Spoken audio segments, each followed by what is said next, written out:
Chapter 5.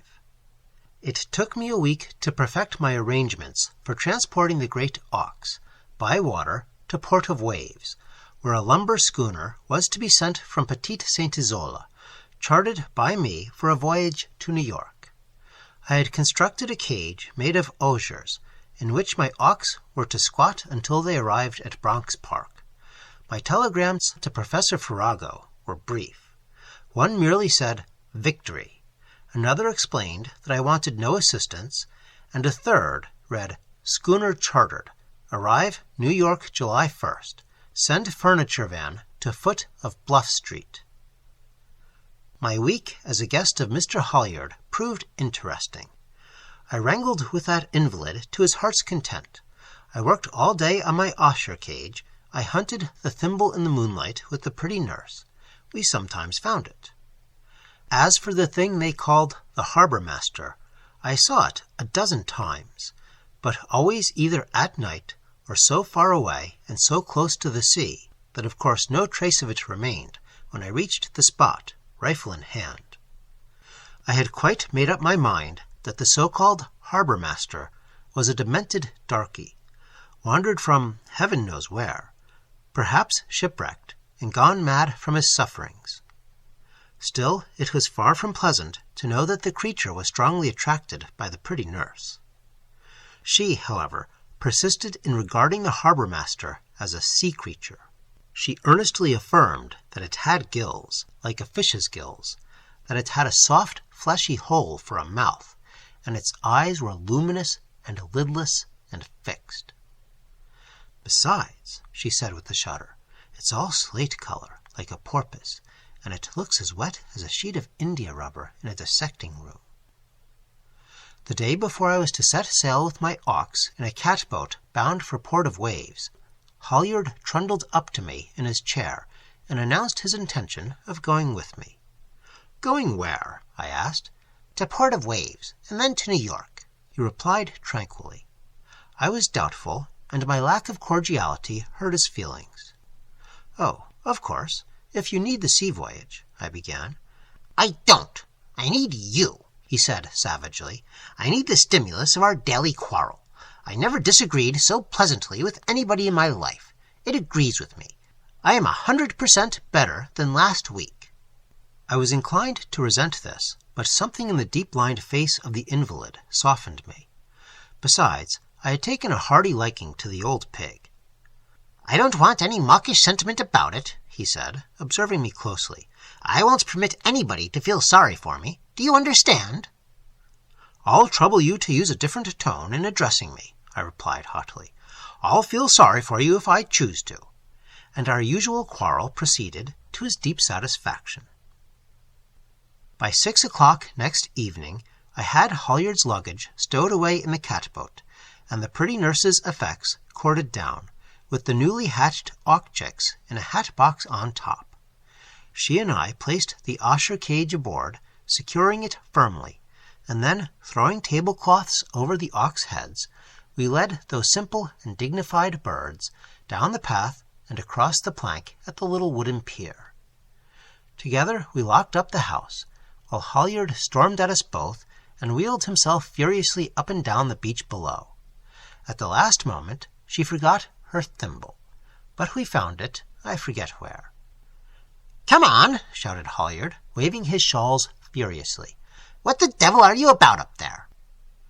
He received our explanation with a sniff, and we trundled him aboard without further ceremony.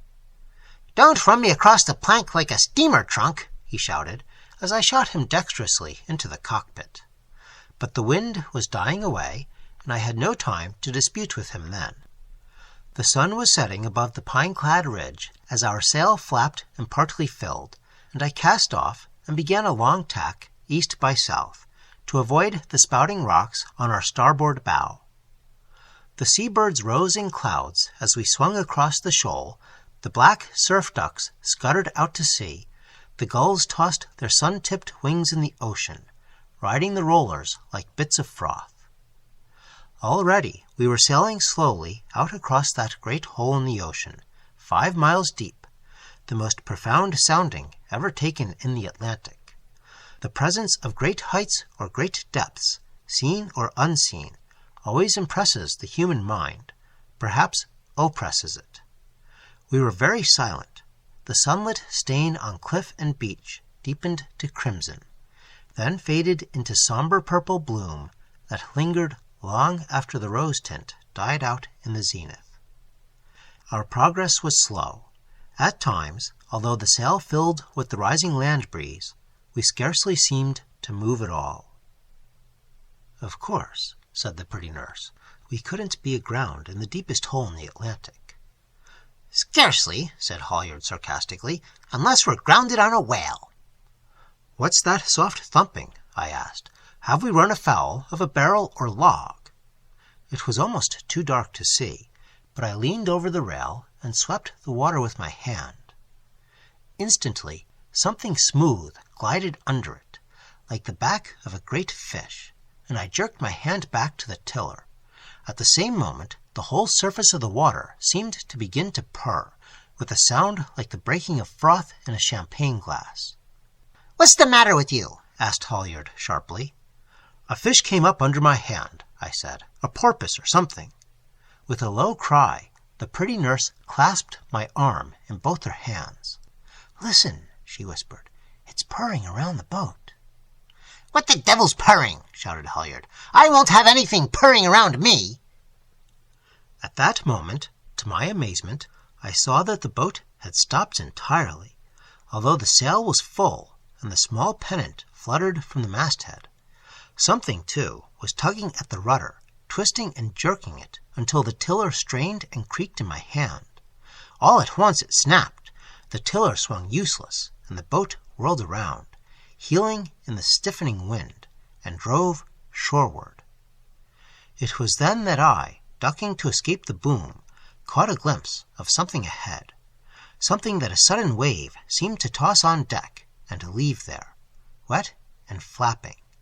A man with round, fixed, fishy eyes and soft, slaty skin. But the horror of the thing were the two gills that swelled and relaxed spasmodically, emitting a rasping, purring sound. Two gasping, blood-red gills, all fluted and scalloped and distended. Frozen with amazement and repugnance, I stared at the creature. I felt the hair stirring on my head and the icy sweat on my forehead. "It's the harbour master!" screamed Halyard. The harbour master had gathered himself into a wet lump, squatting motionless on the bows under the mast. His lidless eyes were phosphorescent, like the eyes of a living codfish.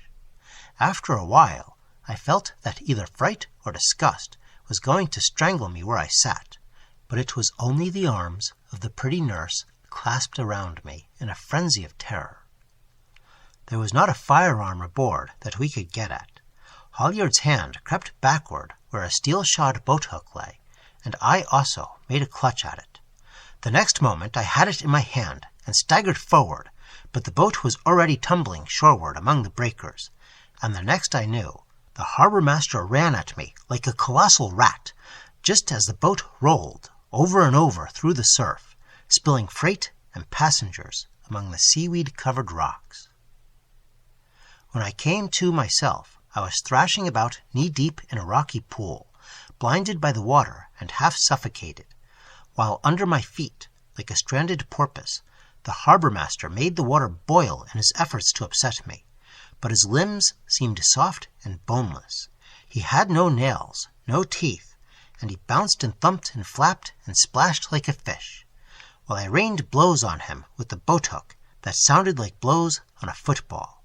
And all the while his gills were blowing out and frothing and purring, and his lidless eyes looked into mine, until, nauseated and trembling, I dragged myself back to the beach, where already the pretty nurse alternately wrung her hands and her petticoat in ornamental despair. Beyond the cove, Halyard was bobbing up and down, afloat in his invalid's chair, trying to steer shoreward. He was the maddest man I have ever seen. "Have you killed that rubber-headed thing yet?" he roared. "I can't kill it," I shouted breathlessly. "I might as well try to kill a football." "Can't you punch a hole in it?" he bawled. "If I can only get at 'em!"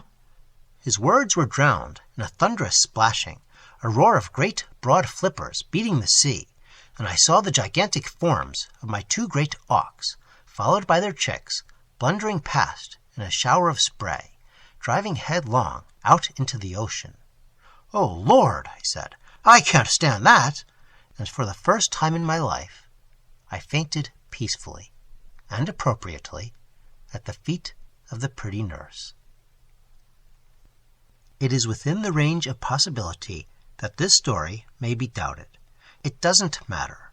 Nothing can add to the despair of a man who has lost 2 great auks. As for Hollyard, nothing affects him except his involuntary sea bath, and that did him so much good that he writes me from the south that he's going on a walking tour through Switzerland, if I'll join him. I might have joined him if he had not married the pretty nurse. I wonder whether... but of course there is no place for speculation. In regard to the harbor master, you may believe it or not, as you choose. But if you hear of any great auks being found, kindly throw a tablecloth over their heads and notify the authorities at the new Zoological Gardens in Bronx Park, New York. The reward is $10,000.